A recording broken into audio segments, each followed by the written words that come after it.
Annyeonghaseyo guys! Hello mga akla! Bilang isang aklang hindi takot mamatay pero takot malamangan, ako ay magsasangyup kasama ng aking mga kaibigan. Yung mga kaibigan kong hindi alam ang pagkakaiba ng sisig sa dinakdakan, charot. So yun na nga, nilibre lang din na naman ako dyan ng aking kaibigan kasi nga bagong sahod daw siya.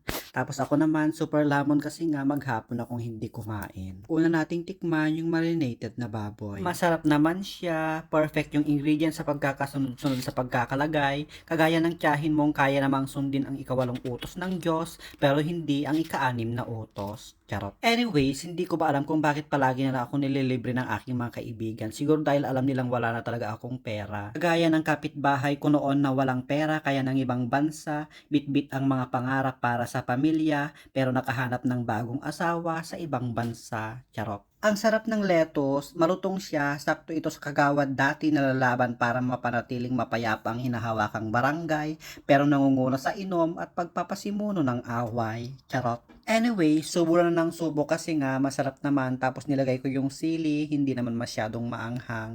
Magugustuhan ito ng kamag-anak mong palaging nagbabasa ng lumang tipan, pero nang matalo sa agawan ng lupa, palagi ka nang iniirapan. Charot. Ang sarap ng karne. Perfect na perfect ito sa kaibigan mong gabi-gabi kong magdasal, pero ang laman ng panalangin ay manalo sa sugal.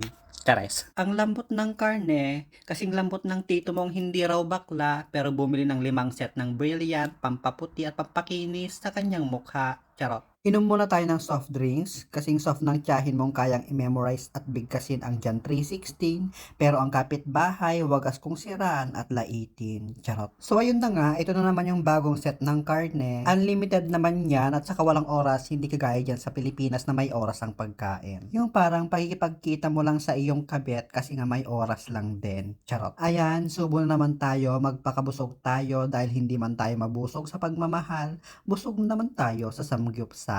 Chares. Anyways, ayan yung aking mga kaibigan. Tapos ayan naka-white yung nanlibre sa aming dalawa. So, yun na nga, kapag may samgyupsal, dapat meron din tayong soju, o diba? Sakto itong alak na to sa dalagang nabuntis kasi nga nakipag-inuman ng maaga tapos hindi alam kung sino ang ama kaya pinaako sa ex niyang tanga-tanga. Charot. Ang sarap ng soju, nakakahilong tignan yung kapitbahay mong umaangat at yumayaman tapos ikaw nandyan na lang, nakikipag-chismisan. Charis. Yung superpose kang hindi naman kailangan ng kayamanan para mabuhay sa mundo, wag ako. Lahat tayo nangangarap na magkaroon ng maraming pera. Kung sinasabi mong hindi mo man madadala sa langit o sa impyerno ang pera mo, pues kaya mo namang ipamana sa mga may iwang pamilya mo.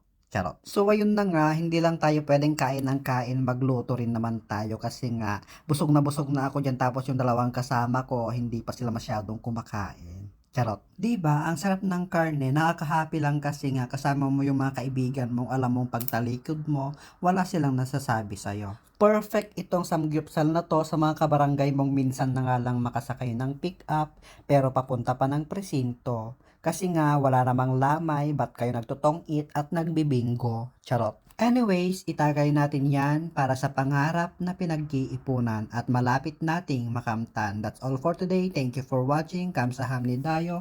Okininayo.